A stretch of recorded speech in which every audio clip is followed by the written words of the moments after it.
नमो नमः। हार्दिक अभिनंदन, स्वागत आप सभी का एक बार पुनः अपने संस्कृत व्याकरण के यूट्यूब चैनल पे। और आज की क्लास में हमेशा की तरह हम पढ़ने वाले हैं एक नया सूत्र।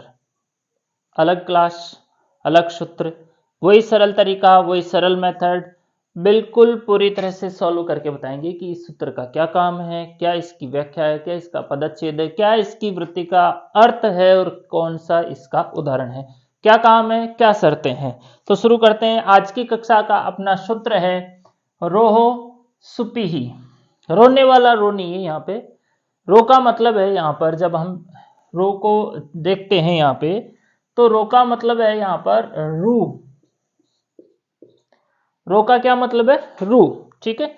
यहाँ पे अगर हम इस सूत्र की यहाँ पे व्याख्या करें तो यहाँ पे ऐसा है, रोहो सुपी। रो का मतलब होता है रू और सुपी का मतलब होता है सुप प्रत्यय, है ना। सप्तमी एक वचन में इसको सुपी कर दिया गया है, सप्तमी एक वचन में।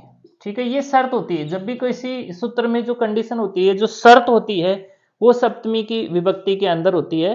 तो यहां पर सुप सप्तमी एक वचन में इसे सुपी में कन्वर्ट कर दिया गया। सुप प्रत्यय जो सप्तमी के बहुवचन में जो प्रत्यय होता है उसे हम सुप प्रत्यय कहते हैं। तो ये सूत्र का यहाँ पे एक्सप्लेनेशन है कि जो रू है और जो सुप प्रत्यय है वहीं पर ये काम करेगा। अब काम क्या करेगा सूत्र से तो हमें बिल्कुल भी अंदाजा यहाँ पर नहीं लग रहा है। यहाँ पे ऐसा अंदाजा लग रहा है कि रो का मतलब रू होता है, सुपी मतलब सुप प्रत्यय जो सप्तमी के बहुवचन में होता है। ये सूत्र नियम सूत्र कहा गया है। इस सूत्र को कौन सा सूत्र कहा गया है? नियम सूत्र। सूत्र 6 प्रकार के होते हैं: संज्ञा, परिभाषा, विधि, नियम, अतिदेश और अधिकार। ठीक है। जो सूत्र के जो 6 प्रकार होते हैं उसमें से जो रोसुपी जो सूत्र है उसे नियम सूत्र कहा गया है। परीक्षा में प्रश्न आ जाए कि रोसुपी सूत्र है, इस तरह से प्रश्न आ सकता है परीक्षा में, तो इसे हम अधिकार सूत्र, वहां पे अधिकार सूत्र ब, नियम सूत्र स, संज्ञा सूत्र और द, विधि सूत्र, इस तरह से प्रश्न 1 नंबर का परीक्षा में आसानी से एग्जामिनर हमारे लिए बनाकर तैयार कर सकता है। तो ये सूत्र हमारा नियम सूत्र है। ठीक है। रो का मतलब रू, सुपी का मतलब सुप प्रत्यय सप्तमी बहुवचन के अंदर जो काम में आने वाला होता है। ये इस सूत्र का पदच्छेद है। अब ये सूत्र का काम क्या है, क्या काम करता है? काम तो यहाँ पे कर ही नहीं रहा, ये कह रहा है नियम सूत्र है, मतलब ये एक्सप्लेनेशन करेगा किसी चीज को कि नहीं ये नियम इस तरह से लागू होना चाहिए, ये काम इस तरह से होना चाहिए।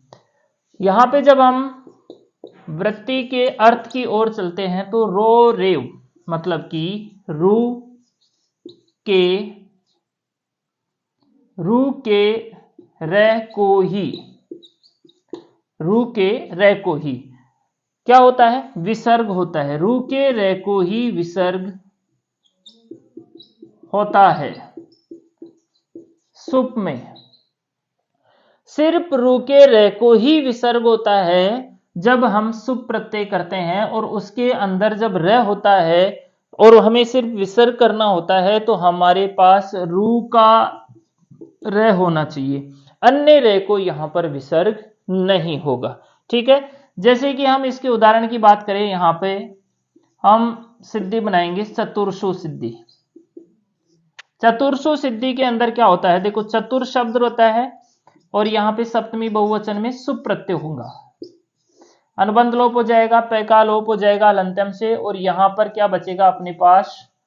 चतुर प्लस सु। ठीक है। आदेश प्रत्ययो सूत्र से इसको स आदेश हो जाएगा और इस तरह से यहां पर स्थिति कुछ ऐसी हो जाएगी, चतुर प्लस सु। अब यहां पे क्या होता है? खर अवसानियो विसर्जन है। सूत्र ये कहता है कि रे को मैं विसर्ग करूंगा, खर अवसानयो हो विसर्जनीय। यह सूत्र क्या करेगा? इस रे को विसर्ग करना चाहता है। विसर्ग करेगा तो हमारी चतुर्षु सिद्धि बनेगी नहीं।